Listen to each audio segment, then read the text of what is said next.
Governor Khyber Pakhtunkhwa Faisal Karim Kundi का PTI के लिए बड़ा नो गो एरिया।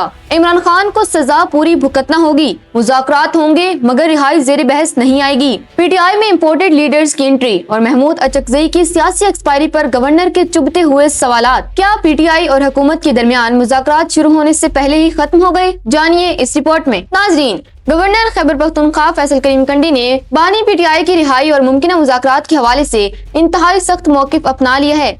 एक निजी टीवी को दिए गए इंटरव्यू में उन्होंने वाज़ेह किया कि इमरान खान को अपनी सजा मुकम्मल तौर पर काटनी होगी और उन्हें किसी किस्म का एनआरओ नहीं दिया जाएगा। फैसल करीम कंडी का कहना है कि अगर मुस्तकबिल में पीटीआई से कोई मुज़ाकरात होते भी हैं तो इनमें बानी पीटीआई की रिहाई का एजेंडा शामिल नहीं होगा।